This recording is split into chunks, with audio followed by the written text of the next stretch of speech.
So, we last put out a podcast on October 27th. Things have been busy over the last few weeks. Lots has happened. Lots of things have happened. For instance, there was a party for Nico Esteves. Matt Bersano left. Alex Ring left, which we'll talk about in a little bit. Danny Pereira got a new contract, and now there are four senior roster spots left to fill. Dodgers won a World Series, Dodgers won a World Series. which And isn't soccer news, but it happened. basketball Uh, season started. yeah, I'm trying to think of anything else major that's happened since the 27th. Absolutely nothing else. No, probably not. Absolutely nothing else. Now we head into Project 2025. With the roster. Emergency podcast. Verde did a thing, so we gotta talk about it. Emergency podcast. It's an emergency. Emergency podcast. Shut up, hell yeah, shut up, hell yeah, shut up. Emergency podcast. It's an emergency.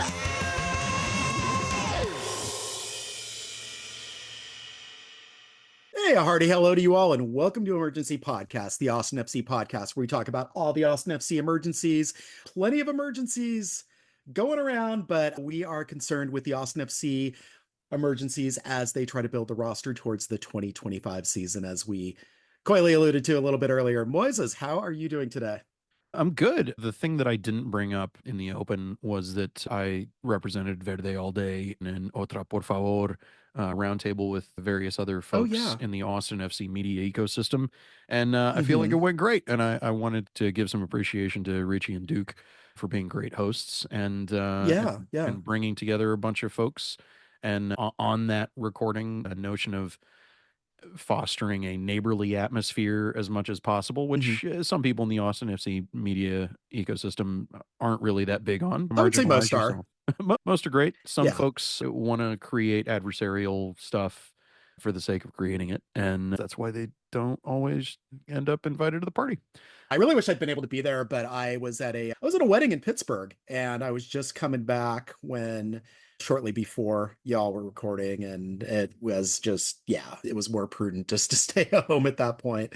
Long weekend flights, things like that. Lots of fun though. I got to experience fall. Came What are back here, so seasons like, Phil? What are I know seasons exactly. like? They're invigorating. All right, let's get into it. So we got a few things to talk about. Obviously, it's been a few weeks. I got busy here, but obviously now that we're at this phase of the off season, I think this is a good time to talk back in, think about what's going on. So obviously, there's been some roster moves that were made. There were a flurry of signings, contract extensions, which included Rubio and Owen Wolf, and then eventually Danny Pereira. Brendan Hines-Ike got extended in there, and then there were, of course, options that were not picked up, notably Alex Ring, Ethan Finley, Matt Hedges, and we're at this place right now where there are four senior roster spots available now, and some supplementals. We think Owen Wolf is going to stay on a supplemental, so assuming that it's four senior roster spots.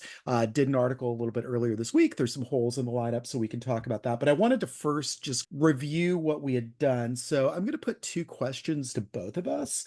What surprised you the most, and then which move did you disagree with the most? So let's talk about the surprise first. I don't know that I was terribly surprised by much of anything. If anything, I think the surprise was that all of this stuff got sorted out as quickly as it did before the deadline, because the indication that we got Mhm. was that it was going to take them some more time. And it seems that the remaining bit of family business to be conducted is figuring out what they're doing with Hector as they're having out of contract discussions with him. Really terribly surprised. I know that there are folks in the fan base who reacted pretty strongly to the team losing their first ever captain. And Mhm. Alex Ring will be missed. He's been a very foundational presence who's helped Mhm. build the personality of the team. Some people were surprised to disappointed about the Rubio re-signing. I wasn't, Mhm. because from the Okay. beginning, the rumors surrounding why he was suddenly available, that he was originally going to go back to his boyhood club in Chile and that the money fell apart at the last minute. He came into 2024 wanting to show up and show out to the best of his ability, and looking at his relative age and the miles on the tires, as it were, I think Yeah. he knew going in he needed to build a relationship with the sporting operation and make sure that he a guy with a wife and 4 kids, made good in looking like a guy who is willing to work in the system, not just the system of play, but the system of management, and that he was going to be a good guy to stick around. And from all of his reputation at previous clubs, he's been that kind of presence in a locker room. He's a good get along, go along kind of guy. To me, the problem with the quote unquote problem with Diego Rubio is not so much that Diego Rubio is not 25 anymore. It's that the roster needs other things filled in around him to make him and Giassi Zardes work better. You could still criticize how much money either of them is on till the cows come home. But to me, the thing that I think I continue to be surprised about is the dialogue around Diego Rubio as if he's useless and worthless and should just be thrown in the trash. Okay. And to that, I Okay. ask, with what instead? Okay. I think we'll circle back to that momentarily. Yes, But I did think want so. to talk a little bit about what I was surprised by. I was surprised most by the Danny Pereira 1+1 deal. So he got extended to 2025 with an option for 2026. Wrote about this a few days ago. I call this now the sliding doors phase of his career, where it's either he goes to Europe or he commits to MLS lifetime, either with Austin or with another team. It really does seem like that sets up for this juncture where some kind of decision is going to be made by both Burrell and Pereira himself in terms of where they go. And to me, again, I would not be surprised if this sets up for something that happens this particular offseason, but it might be more next offseason. But again, yeah, there's the whole question now of with Ring gone and with Valencia gone as well. We didn't mention him.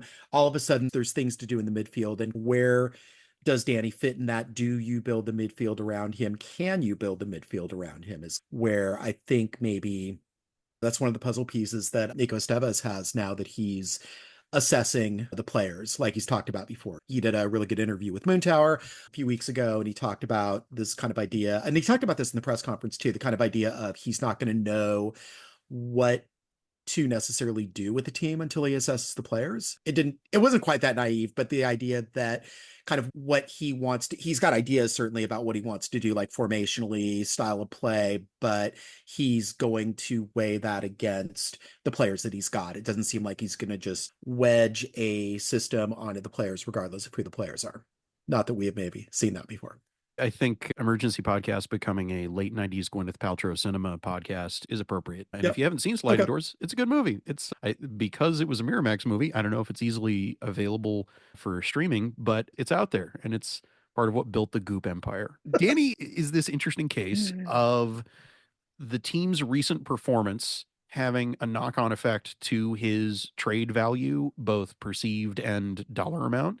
And 2025 now becomes a year about either building the midfield around him, as you say, or with him as an integral part of it, or a combination of that and boosting his trade value to probably trade partners that have been identified already. And because as sudden as announcements of trades happen, you and I both know that there is generally a longer tail to these kinds of things. There are conversations that happen. There are expressions of interest. It could be that there was a club a year and a half ago that expressed interest in Danny that it just wasn't the right time, and European clubs not having a salary cap to deal with.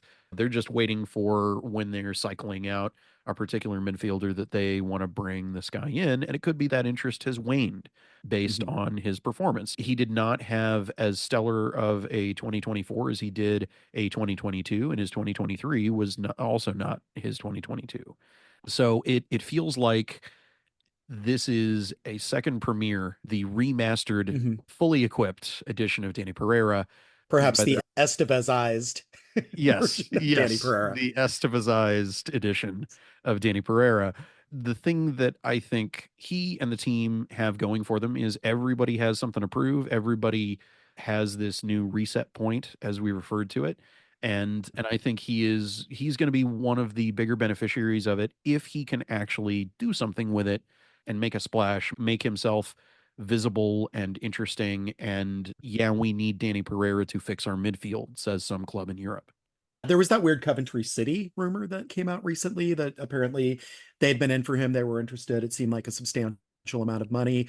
But again, that's probably a ship that sailed. I don't imagine that they would be back in the mix, but who knows? All right. Oh no. I'm sure he had his I'm heart sorry, set what? on it. Oh, Coventry City, his favorite club. I'm sure that he had a lot of sentiment wrapped up in it. Yeah, I don't know. Depending on how his 2025 goes, I don't know. If he really when he gets totally unleashed and when he is in Mhm. beast mode, he has those flickers of performance that could be really great in a Serie A, in a Premier League team, in a championship team. I don't know. I think this is something of a clean slate with Mhm. some data attached to it as an opportunity for him. What came out of Coventry City? What came out The of Coventry specials. City, Phil? The specials. Doesn't strike me as a specials fan, but I don't know. Capacity to surprise and all that. So what do you disagree with most? That's the thing, is pointing to your piece about the mullet that the roster is, business up Mhm. front, party in the back. We're going to get to that. It very much felt like this was the direction that we were going.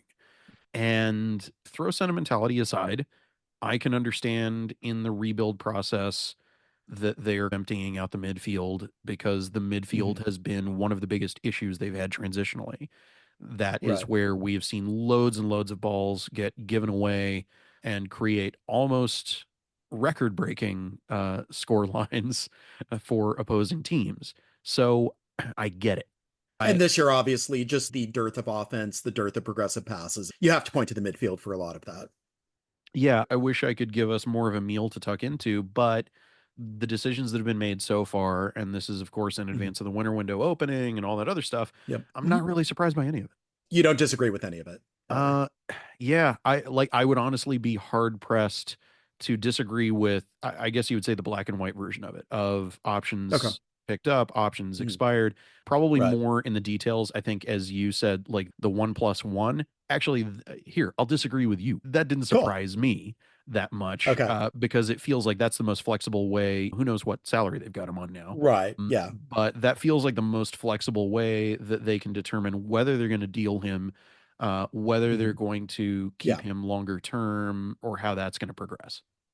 I just thought that they might commit to him. Like, that's what surprised me a little bit. Yeah. The 1-1, it makes sense. Yeah. I get why they did that. I think that's probably the best thing to do right now for both the club and for Pereira, but I wasn't quite expecting it. Just that I was expecting the news of a Pereira extension a lot earlier. I did not expect that it was going to take as long as it did with all the other signings that got released in signings week. Yeah, to me, it is the Rubio extension. And again, I think Rubio is a great guy. I think he brings things to the table. The way that the contract is structured with the extension, that gives him another year to prove it with fresh start, new coach, all that. But just looking at the numbers, looking at the drop off, I just don't see that there's going to be that much production at that position. And given that Zardes is obviously he's on a contract for a full year and then has the option year in 26. If you were choosing between the two and you wanted to really refresh at striker, Rubio would have been the easier player to let go just because there was that option year in 25. Like you could have just done what you did with Finley, what you did with Ring, but that was, again, it's a signal, I think, that maybe something else is on the way, or definitely, and we'll get into this in a second in terms of striker needs and all that. It could be starting striker and then Rubio and Zardes and just rolling with that. But just them being on the side of 30 that they're on and the level of production that they've had and the clear evident drop off from 2 years ago. We have been seeing this decline for them in terms of production. And maybe there's a little bit of bounce back, but I would be more surprised than not to see either of them have significant bounce back seasons. Getting semantic, the surprise or rationalization, however I think about it, I think the way that I rationalized this was that this was a sign of the next steps in the rebuild, that Mhm. what was up top may be considered a problem for other reasons. Salary spend, for Okay. one, with Zardes' Yeah. contract. Mhm. Right, right. But the constant calls of, oh, they absolutely have to exercise the 2025 buyout on Zardes. Yes, billionaires are billionaires, but money is not infinite in terms of the budget that Burrell has to Right. work with. And what this says to me, and it's part of the secret sorcery of soccer, is that there is something that is busted in the transitional play and it's not up top. Their production wasn't great, but if you have a more solid wall behind those guys, how does that change? I guess we have to see because they've emptied out their midfield. So that they have to rebuild the Yeah. midfield now. I think there is less surprise for me than mystery about this as to, okay, so what solid moves are baked into making that decision? Because to your point, if you've got better options overall, then why do you not take the relatively cheaper option of dropping Rubio? To me, it's that if you set the salary numbers aside, which I know is impossible for some people, and they're screaming inside their minds hearing me say those words right now, I am right now. I am right now. as you are, you can only throw out so much of the roster construction without having Right. the backline problems that plague the team Mhm. due to injury and younger players suddenly having brain farts that turned into career defining errors and that sort of thing. Mhm. It's a situation of not having as much information as I would like. I'll say that. But yeah, I don't know. I feel like if we were seeing them retain players based on who was well liked in the locker room and who was best pals with who, Valencia would still be in there, Ring would still be in there. Various of the guys whose contracts were declined were well Mhm. liked, get along, go along guys. Ethan Finlay, Right. there we Mhm. go. There's my surprise. How did they not Yeah. figure out a way to make Ethan Finlay work? They're still trying to make something work with Hector. There's my surprise. Good old Ethan Yeah. Finlay. Yeah, I would not be shocked if he came back around on a supplemental. This might be like a test the waters type thing. If he can Maybe. Yeah. get a senior roster spot with another team and get a little bit more money out of that. But again, if his priority is staying here, then I don't know if he's ready to retire necessarily. He doesn't sound like a player that's ready to He retire, does but not. no. But again, I'm curious about would he be able to find another MLS team that would be a good fit for him that he would want to move his family to for a year or two or whatever it might be. So again, yeah, that's a question. So when we were talking about, again, you didn't want to talk about salary necessarily, Uh-huh. but the five players that they cut, nearly $3.2 million in Yeah. guaranteed compensation for 2024. And again, it doesn't quite work out to that in terms of the roster budget because there are those max caps, like 687, 500, I think is what a player will count as the most. But when you have Zardes, not only do you have that kind of max roster spot, you also have to have TAM to offset that as well. So if you are trying to build a team and you have a player that's on 1 million, it's not just that you're paying that person 1 million in salary, it's that you're maxing out a roster spot in terms of your spend in a salary cap league. And if you're only getting 3 goals out of that player, it's just not good roster building. It's just not, Yeah. it's not something that works, doesn't make it efficient. You really do need to have your DPs and your TAMs produce. And if they're not doing that, then unless you have a really cheap player that offsets that somehow, it's tricky to do. So again, it's not that Zardes couldn't contribute next year, but looking at what he's making versus what he did on the field, there's an imbalance there. And Yeah. I don't know that he's going to be able to set it to more of a balance next year. I know he will try, but if he is on this team, but I just father time comes for us all. This could be the case for him. And so So this maybe, is who knows? this is the escape hatch that I allowed myself. They can't exercise a buyout on him until the opportunity to do that for 2025 actually begins. They couldn't have done this yet. It is a 2025 buyout. There. I could see there being a possibility that he starts the season with the team but does not end the season with the team because Mhm. whatever moves they are going for at striker do not Right, end up right. coalescing. And would you Mhm. rather work a new panic signing into the system in the Mhm. offseason, or would you rather, knowing that you're going to have to spend that money on his contract, whether you buy him out or keep him, you hang on to him for the first half of the season, bring in your new striker in the summer window, and then Yeah. thanks for all the fish, Jazzy Zardes.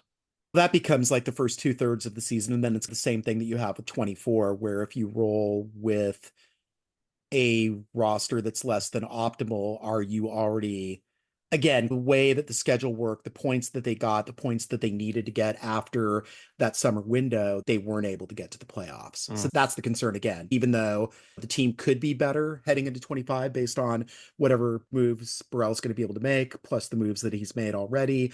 Yeah, maybe they're in a place where they can scratch enough points out to be in a better spot heading into the summer transfer window than they were in 24. But I fear that if they don't get the striker thing figured out, which is going to segue us into what does this team need, then I fear that it's going to be the same story in 25 as it was in 24. So what does this team need? There are 4 senior roster spots. If you had to fill them, do you have a sense of what positions you would aim for? Striker right off the top. I think we're in agreement on striker. Yeah. A striker for sure. 2 Okay. midfielders. Okay. And then for me, the fourth one is a toss up of look, if you can get another younger striker into the mix, that could be great, especially if you were planning to exercise the buyout on Zardes.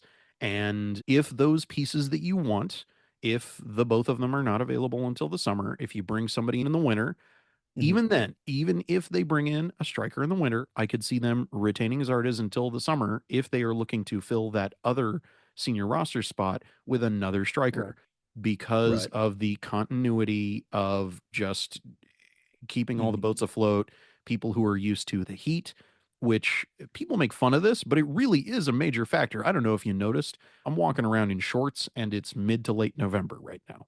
Dealing with the heat, we really do have a substantially different climate than Europe. You can't just go, shut up, you're making a blah, blah, blah millions of dollars. Get on the field. That's not how human bodies work. Acclimation takes time. Here is the striker thing that I was going to throw out that relates to one of my favorite things to talk about, and that's the second team. There's a powerful Irish lad who recently joined that second team. And I wonder if one of those slots goes to young Peter. Okay, so a supplemental for Peter and a supplemental for share Peter. him with Verdos. Okay. Yes. That's what I think is in the offing.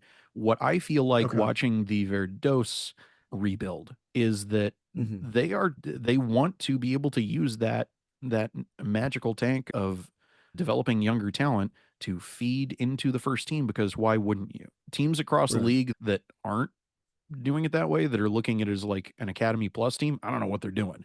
But from the very focused attention that I see, the scouting and recruitment people that are part of the organization, they are at every single one of those second team games. They are actively watching these guys. You've seen CJ Fodre and Jimmy Farcarlin get those minutes. They are actively in communication, even when the first and second team are playing at the same time.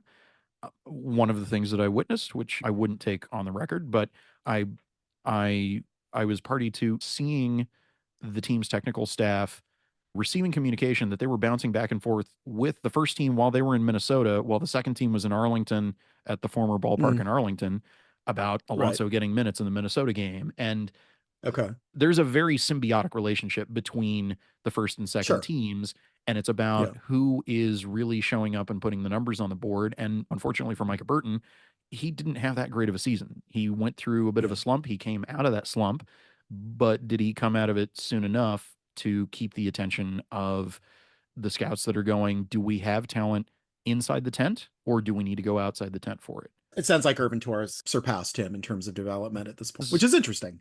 Irvin Torres, watching him in every single one of those games, really impressive for his first year out of the academy. People say it is a professional team with air quotes, but look, he's getting paid a salary.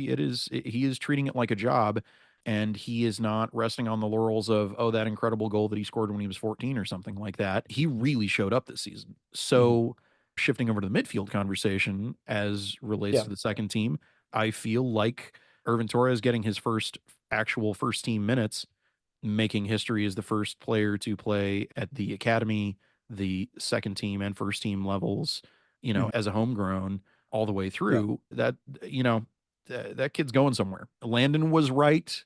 #Landon was right about Irvin Torres, who he told me at the beginning of the season, that is a kid to watch. That kid is incredibly talented. He has borne that out, and that has not been true of everybody who's gotten the move up from the academy to the second team.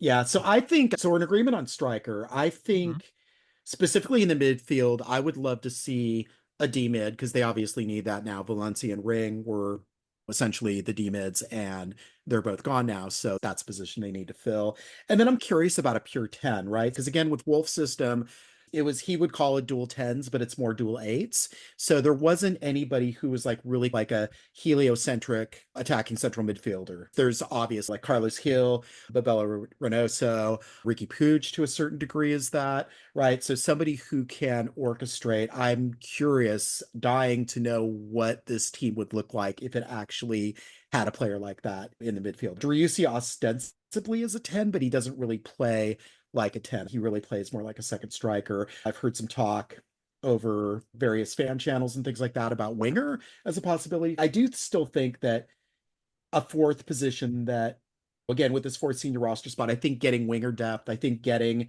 maybe this is a place for a U22, right? So maybe somebody who has a lot of promise, is talented, make that person a rotational starter with Obrian and put Bukari obviously at the other wing and see if you can find something good in that. Because again, there are no U22 players on this team with Kolmanich now graduating to a senior roster spot. So that is a mechanism they can use. I don't know that they're going to use it a lot, but it is a way to get some prospects in on fairly low budget. They only count 200,000 towards the budget, and you can find some gems. You can also find Rodney Redis, but you can find some gems. So on that very U22 note, let me bring up a name that I just brought up as we're talking about D mids.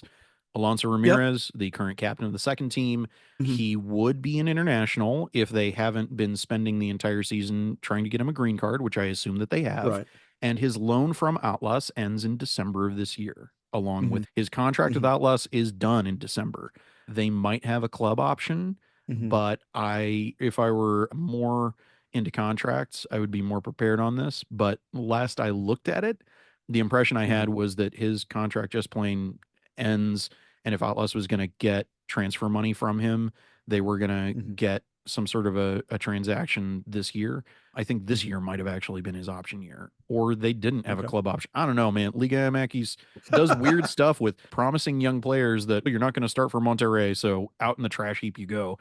But Alonso Ramirez is one of those guys, like Irvin Torres, like Jimmy Farcarlin, CJ Fodre, who have really shown up on the second team. And to the extent that his fellow players were willing to actually talk about other fellow players. A lot of them, Ring included, like to go, oh, yeah, the guys on the second team, they're great. I don't want to single anybody out. But when pressed, when I would ask them about Alonso, 201, every single one of them said he is literally a first team player. He dropped right in, incredibly professional, love playing with him, great guy, very promising. That look in their eyes of, I don't want to boost him up too much. He's okay. He's all right. He's competition. Yeah. There was a little bit of that.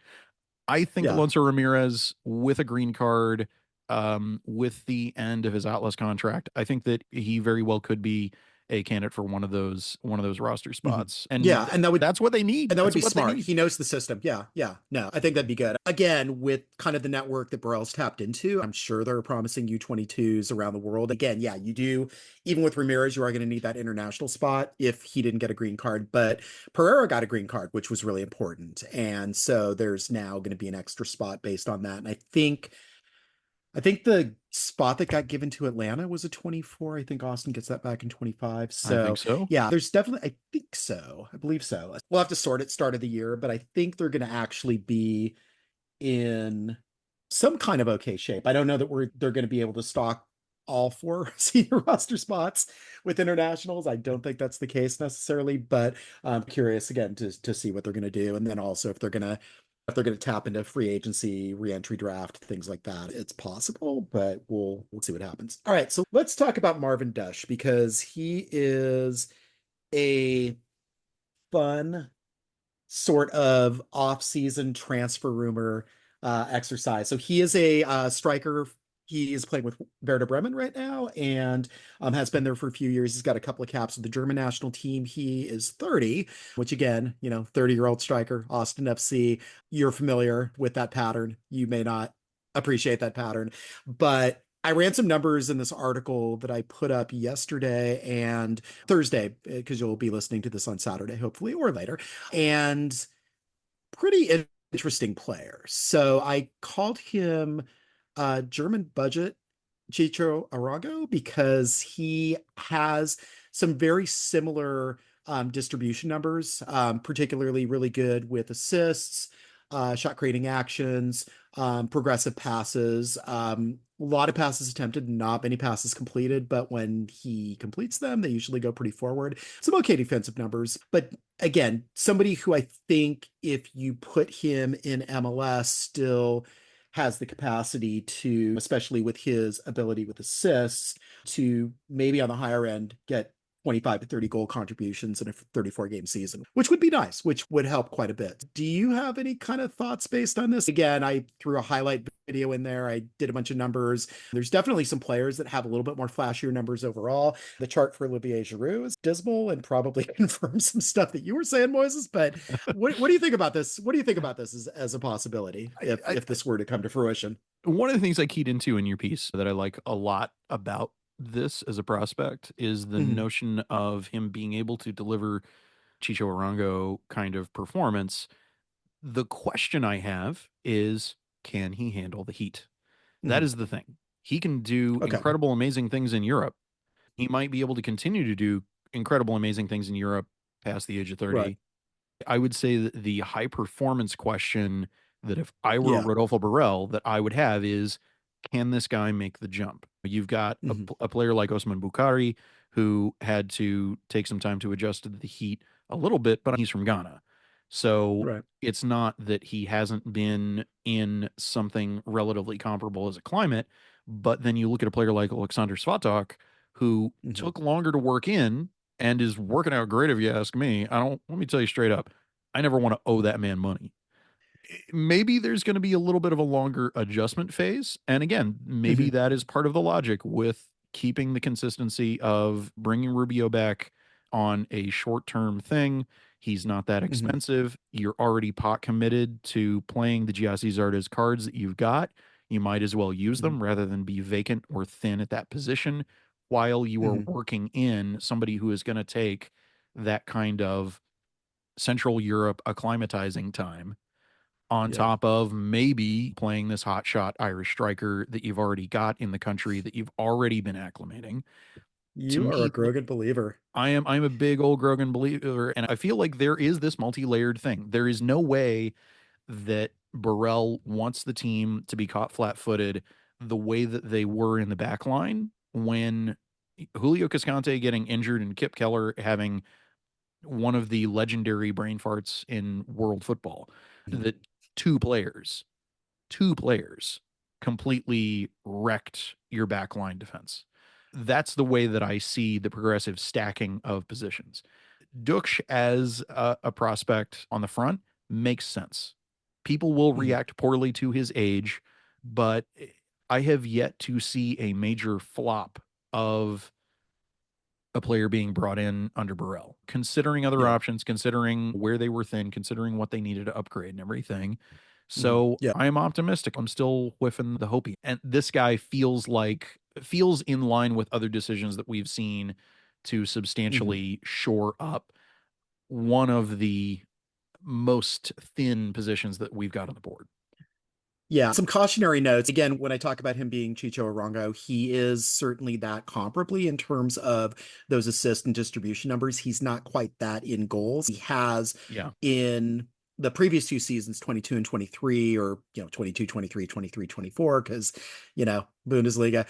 Would you take a third of a Chicho Arango? Not even a full Chicho Arango. Yeah, he has scored double-digit goals in Bundesliga those past two seasons, right? So, and he's on pace to get close to that if he doesn't outright get it for this season. So it's intriguing. But also I think it's a $10 million transfer fee release clause is what I was seeing when I was doing a little bit of digging around online with some articles. This was a rumor out of Sky Germany, so it's not just some rando, right? This is a pretty reputable news service, but you say reputable about Sky.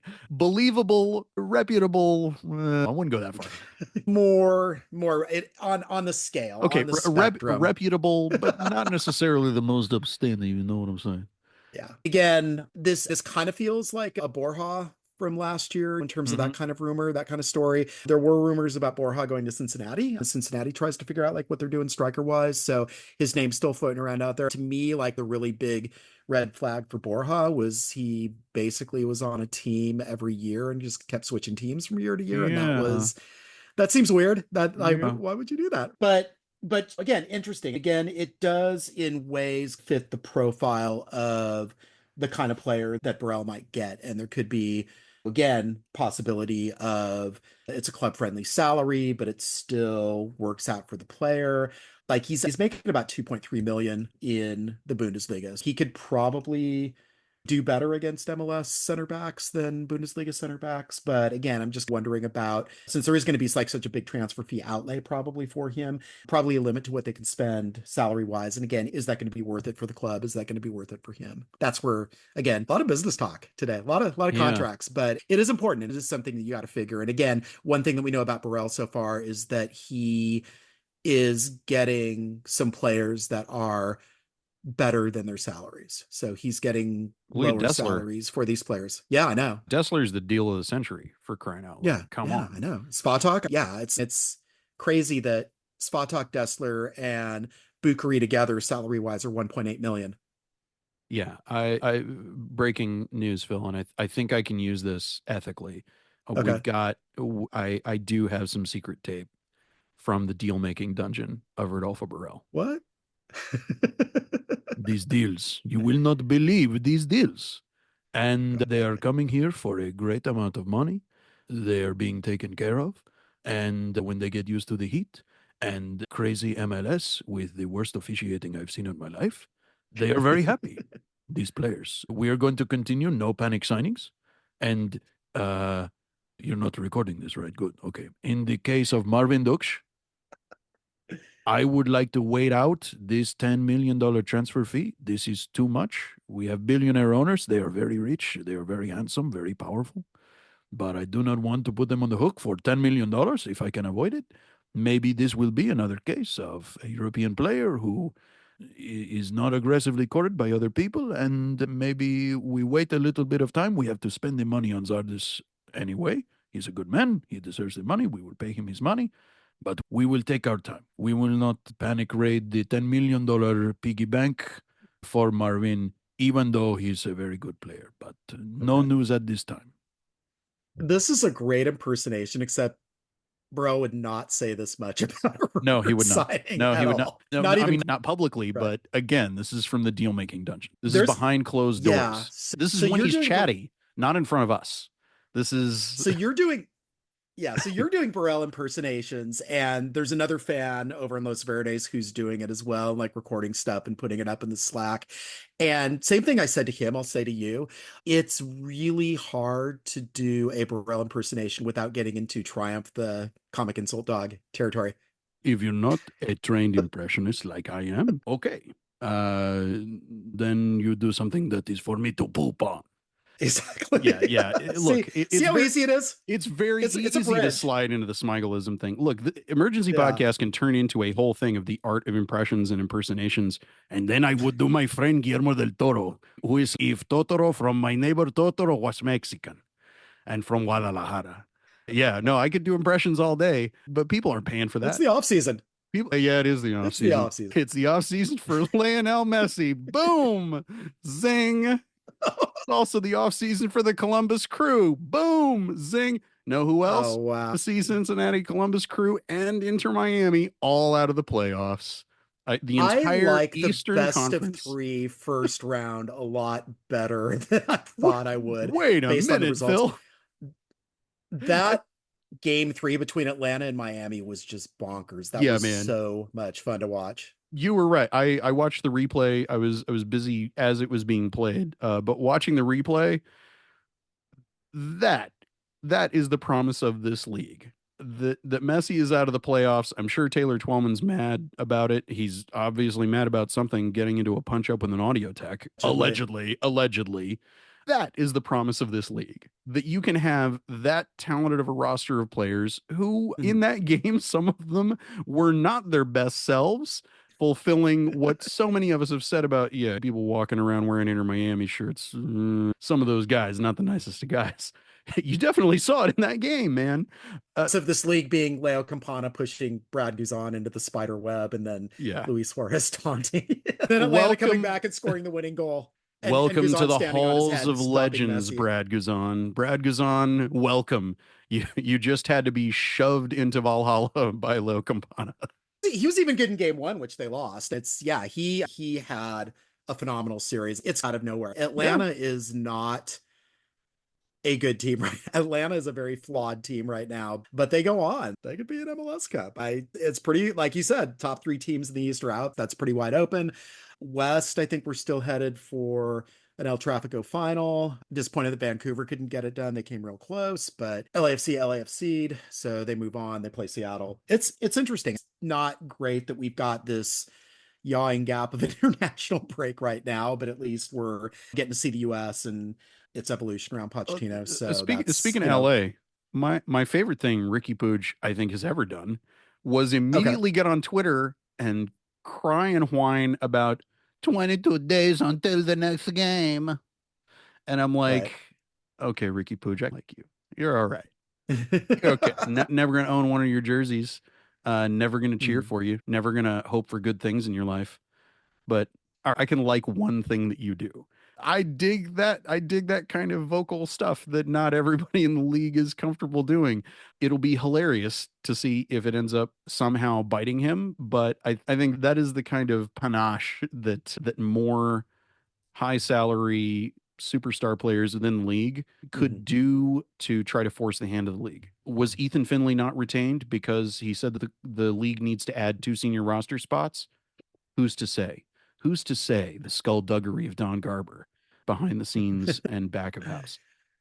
The weird thing, coming back to Atlanta for a sec, the weird thing about Atlanta is they got into the playoffs in 40 points. Yeah. If Austin was in the East, Austin would have beat them for the final playoff spot. Yes, they would have. Would Austin take Miami in a 3-game series? Oh, man. Could they have Atlanted in that way? Hey, Phil, what was that? What was that? Atlanta's doing it with an interim coach, right? Yeah. So Stuver is Guzan-like, right? The rumor that We Are Austin heard was that Atlanta was interested in Josh Wolf. Are they still interested in Josh Wolf? No. And I don't think so. I think they're interested in Jim Curtin now, but also Rob Valentino is crushing it as an interim coach. I don't know that he's necessarily getting the interim tag off his name, but here's a little seed to plant. If he wins MLS Cup, do you just jettison him? That would be the most MLS thing in the world. So I'm not saying it's outside the realm of possibility, but boy, would you have a bit of a fan revolt jettisoning a guy who went from interim to winning MLS Cup on 40 points.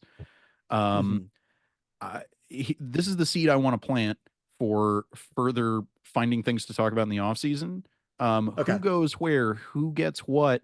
I want to put a piece of Texas Derby related speculation out there. I think FC Dallas seriously looks at former North Texas SC head coach John Gall as their permanent head coach. Not retaining their interim head coach. But I think they moved John up to assistant from their second team. He was there at the MLS Next Pro Cup that I went to up in Frisco last weekend. And he was definitely rubbing elbows with and has been there with them the whole time and was talking about the project and the organization. I think he is well thought of by the Hunts, which is like being well thought of by Jerry Jones, which means that you are in good graces until you're not. You're not. Yep. So a little bit of speculation, but I think there's some, where do we see the coaches across the league moving in the off season kind of stuff that we can get. Curtin will land somewhere. That's the thing. If Atlanta has to.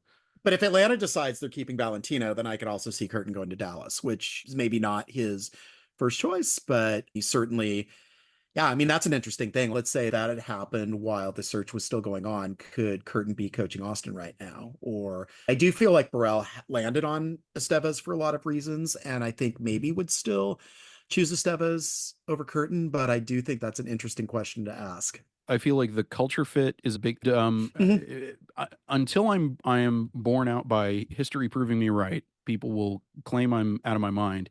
But I Right. take at face value the full of Nico and his Yeah. being a culture fit for supporter Mhm. culture, for Sure. the climate, which granted, Mhm. yes, the East is a long coast, but when you're playing half of your games in Philadelphia, now, Mhm. okay, I could make the joke, but when you're playing half of your games in the state of Pennsylvania, that is a different thing than playing half of your games at home in the state Mhm. of Texas and Right. then 4 more fixtures in the exact same state, the exact same climate, and then a bunch of Southern California fixtures, especially when you Mhm. add San Diego, feel like the West East divide can Mhm. also extend to what coaches are good at being prepared for. And I Right. think that Nico being acclimated to the hellacious heat of Texas is a bigger deal than people are making of it, similar to folks who are like, this player's making so much money, he should be a robot. You should be able to just drop him in FIFA. Blah, blah, blah. Yeah, okay.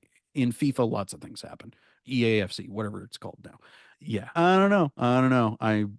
People dreamcasting, I totally would get, oh, Jim Curtin would have maybe been a better choice. I feel like Nico was the guy Yeah. in a good way. Okay. Yeah. Yeah. Curtin is a ginger too. That is something to point out when you're I talking mean, about heat and they've heat tolerance and all that. they've only got so much of that sunscreen that John Gallagher uses around. Exactly. Yeah. They Yeah. got to use all of it on Johnny because he's playing a lot of minutes. That guy. Curtin though is phenomenal with media. I would Yeah, put Vanni Sartini 1, Curtin 2, and then I think there's a pretty big gulf between those two and the rest of the league. At this point, I'm hard pressed to say who would be like number 3, but those two are definitely far and away like my favorite people to hear in yeah. interviews. I, Yeah, just I speaking of, and this is I did some actual covering of stuff, even though Austin doesn't have any teams in any competitions. you went to I went to MLS Next North Pro Cup, Texas. and I got to be honest, and I not that I would assume he's listening to this, but if he was, I would want Marvin LeBlanc to know that probably about I would say between 60 and 80% of the reason that I went was I wanted to see what his guys were capable of doing in enemy territory coming Mhm. down with Philly Union 2. And they had a hell of a Right. first half, and they Mhm. have a very young squad, and they lost one of the young players from the Philly organization just a Yeah, couple weeks they ago. were dealing with death. Yeah, yeah, which Um, is pretty heavy. incredibly heavy. And I was surprised. I let the Philadelphia focused, Philadelphia based reporters ask their questions. None of the Dallas based folks wanted to ask Marvin about much of anything. They didn't care. They just Mhm. they wanted the Arlington Texans coach to get in there. And I asked him what it's been like watching his players process that, deal with that, and watching Next Pro to the unhealthy degree that I do. One of the things that was most impressive to me about those players is that as young as they were, that was obviously not something that was taking them out of their heads in that playoff run. And Mhm. they stayed focused, played in a way that their teammate would have been proud of. Mhm. And did they win the trophy? No. But I would argue that the way that they comported themselves, that is maybe one of the most crucial bits of development that an athlete can have is facing that kind of emotional adversity. Not that any of them should want something like that, but that is Right. something that every player on that squad who knew him, who knew Yeah. Holden Trent, it's a real big thing. And one of the things that I like about Next Pro is in some cases, yeah, you're watching Academy Plus soccer. But in other cases, you are seeing something really unique happen that you don't see Mhm. in the top league, that you don't see in other leagues. Right. And we'll be really interested to see maybe LeBlanc stays at Philadelphia Union too. Maybe Mhm. maybe there's a head coaching vacancy that he moves into. Maybe he takes a USL Mhm. job. Yeah, I'm really impressed with the way that he handled his answer to the question, the way that Mhm. he talked about discussing that with his players.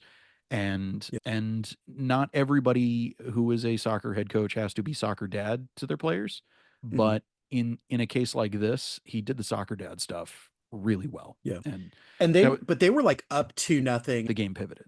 That one Yeah. injury pivoted the game. Mm, Also, they yeah. got a red card Yeah. shortly after that. But it was really that injury because I watched a lot of North Texas SC this season, Phil. Yeah. An And they unhealthy were amount, good. some would say. They were very good. They were very good. It The was Union in finals though, man. the Union and Like finals. Like, I don't want to chalk it up to a curse. Like, they're completely reasonable, like nothing about the moon being in the seventh house, astrology kind it's of a curse at stuff. this point. Okay, all right. Look, They've a gotten guy. to too many finals and lost them all. It's yeah, and It, and now it, it's filtering it- down to other teams in the okay, organizations. all right. Magical realist Phil. All right, All sure, right, it's a but you were going curse. to make a point about North Texas Yeah, and the Union. North Texas and the Union. Yeah, North Texas had an incredible season. We're playing great, and then it was like I was watching San Jose 2 in the first half against Philadelphia Union 2. They were Wow. Okay. embarrassing them. They were embarrassing them in the Oven, the stadium formerly known as the Oven. Good old Pizza Hut. The Dallas press was not having a good night. Mhm. And at halftime, I spoke to a member of the Philadelphia Union staff, and I was like, they are playing their hearts out. I've been watching North Texas all season. Nobody has clowned them like this. And the Mhm. words immediately out of his mouth were, never say we can't lose a final. Oh man. He was Oh he was God. preparing himself. Like it Okay. was, I am not optimistic about this at all. Great, Oh sure. jeez. It was anticipating the venom will hit. They got bit by their own snake. What did he say after the game? Did you catch up? Did you? They were That's already out of there. They were okay. hightailing. The writing was on the wall, approaching the equalizer. And once the equalizer came, what I read on them was North Texas is going to score again before the end of regulation. We're not going to go Oh kick it. man. Yeah. Gonna, yeah, it was acceptance. But yeah, there was a lot of emotion. Holden being a big part of this. A cup final is a cup final, but I'm sure that to an extent, some of the players, some of the staff, part of what they carried in that loss was, oh man, we should have won that for him. Again, Yeah. to his credit, LeBlanc Yeah. prepared these guys for it, which was if you don't win it, look, it's Mhm. you're not letting him down. Like you Yeah. guys doing what you have done so far is Mhm. the testament to him being your hero and somebody who would be proud of what you guys have done. That was the crucial bit, I think, is how the story of that season ended. So yeah, next Mhm. pro, man, don't sleep on it. If you're already paying for season No, no. pass or getting it free, you have to go a ways down on the page sometimes to find the But games. it's there. Sometimes they're on YouTube, but sometimes they're on season pass, and sometimes the commentator shows up late because they got stuck in traffic, and sometimes that's hilarious all on its own. And most of the time, the commentators completely butcher all the players' names. Of course. But by the end of the season, at least, we got somebody who knew how to pronounce Shike Touré's name. All right, so let's go ahead and leave it there. Yeah, by the way, this is if you are listening to this right when it comes out, which should be Saturday morning, if I get the edit in, as I think I will, doing a little birthday celebration over at Lil Easy from 3 to 6 p.m. So if you are listening and you want to drop by, and if you are listening to this after Saturday afternoon, I am sorry you You missed missed a it, great but time, pal. yeah, yeah, I'm sure. I'm sure. They're frying gator, apparently. That is part of what's going on. There's also an Ooh. LSU game, which I did not plan for, but because it is a very kind of Cajun themed bar over on East Chavez. It's great. I've been once and went to it and it's, oh, I should do a birthday thing here. And it's, oh, I'm going to do a birthday thing here. So that is where I've landed. Here we go, Phil, where we spell go Geaux. We've unleashed Yeah, the Cajun showed up. an Here we impressions go. monster. Yeah, no, yeah, that was the schoolyard impression that got me the most attention was Gambit from the X-Men animated series, yeah, which is not actually a very authentic Cajun accent, but a lot of people think it is. All right, we're going to leave it there. Yeah, we just gonna play the cards as they dealt.